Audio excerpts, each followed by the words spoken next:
এমন সময় মুতালা এলো, মুতালা আর সময় পেল না। দিল পিরিতের বেড়া লিচুরো বাগানে। হ্যাঁ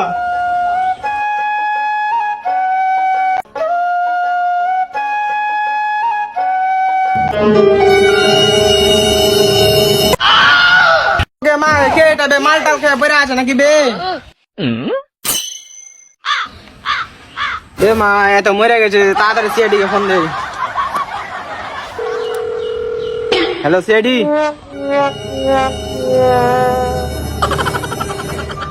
মিস্টার সারিয়া, এই জায়গাটা তুমি তন্ন তন্ন করে খুঁজো, কোনো না কোনো সূত্র অবশ্যই পাওয়া যাবে, বুঝেছো? ইয়েস ব্ল্যাক স্যার, আমি খুঁজে দেখছি। এসিপি ফাটাকেষ্ট, তুমি দেখো লাশের কি অবস্থা। ঠিক আছে স্যার, দেখছি। স্যার স্যার আমিও দেখি। ওকে দেখো।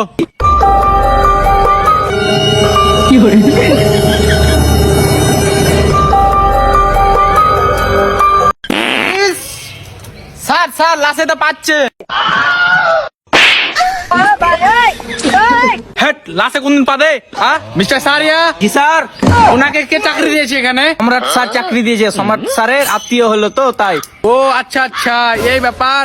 নাইলে তো চাকরি পাওয়ার কথা ছিল না ওর। এই উঠো উঠো। মিস্টার সারিয়া, কি কারণে আর মৃত্যু হতে পারে একটু দেখো তো। ইয়েস ব্ল্যাক স্যার, আমি খুঁজে দেখছি। স্যার স্যার ওর কিভাবে মৃত্যু হয়েছে আমি জানি। মিস্টার সারিয়া, এই ছেলেটা তো তিরিং মিরিং করে কি জন্য? হ্যাঁ স্যার ও নতুন তো, আর 2-3টে চর খাবে তাহলে ঠিক হয়ে যাবে।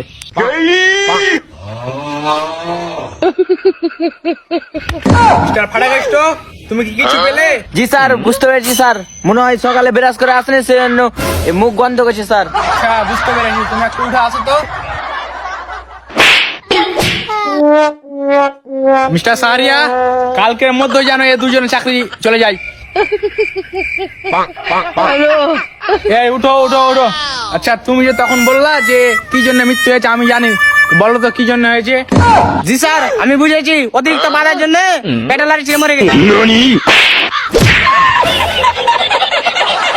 Okay sir.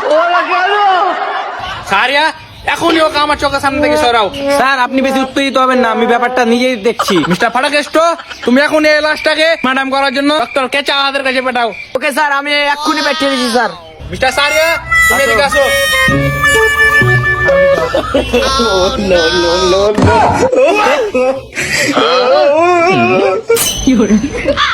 স্যারকে তো বললাম লাশ পাতলো, স্যার আমার কথা বিশ্বাস করলো না। আমি দেখি তো এবার। স্যার স্যার স্যার লাশ আবার পাতলে।